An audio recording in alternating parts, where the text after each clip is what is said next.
আচ্ছা, কখনো কি ভেবে দেখেছেন যে হিন্দুরা কতটা আজব, তাই না? শুনতে খারাপ লাগছে? তাহলে শুনুন। আমরা সামান্য ক্রিকেট খেলা নিয়ে নিজেদের মধ্যে মারামারি করতে জানি।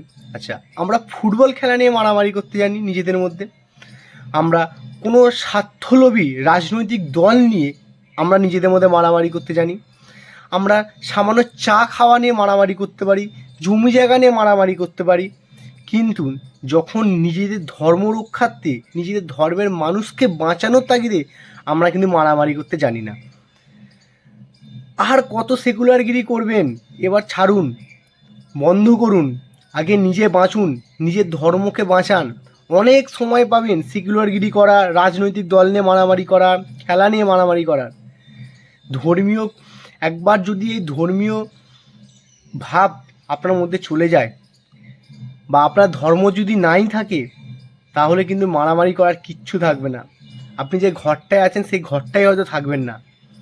আপনি যে শরীরের যে দেহটা দিয়ে কথা বলছেন, যে মুখ দিয়ে, সেই মুখটা হয়তো থাকবে না।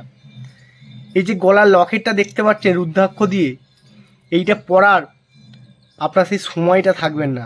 তাই এখনও বলছি, হিন্দু হিন্দু ভাই ভাই, নিজেদের ধর্মের তাগিদে, নিজের ধর্মীয় বাঁচানোর তাগিদে হিন্দু বিরোধী হওয়া বন্ধ করুন।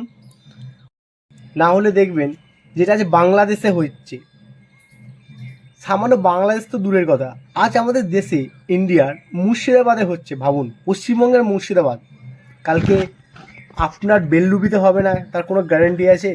তাই এখনও বলছি, একজোট থাকুন, একসাথে থাকুন, আর হিন্দু হয়ে হিন্দু বিরোধী কথা বলা বন্ধ করুন। এখনও সময় আছে কিন্তু, নাহলে এর পরে কিন্তু আর সময় পাবেন না যে নিজেকে বলতে পারবেন না যে আমি হিন্দু। ঠিক আছে, এখনও একজোট হয়ে থাকার চেষ্টা করুন। অনেক পাবেন সময়, যদি এই ধর্ম থাকে না, অনেক সময় পাবেন নিজেদের হিন্দু হিন্দু দিয়ে ভাই ভাই, হিন্দু নিয়ে মারপিট করা, হিন্দুদের বিরুদ্ধে কথা বলা। কিন্তু এই জিনিস ধর্মটা যদি নাই থাকে, তাহলে কাদের সঙ্গে বলবেন কথা? তা এখনও সময় আছে। যেই এলাকায় থাকুক, কমসে কম সবাই একসাথে থাকুন, একজোট হয়ে থাকুন। ধন্যবাদ, এটাই বলার ছিল।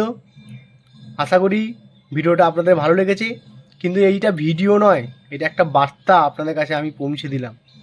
আশা করি আপনাদের ভালো লেগেছে।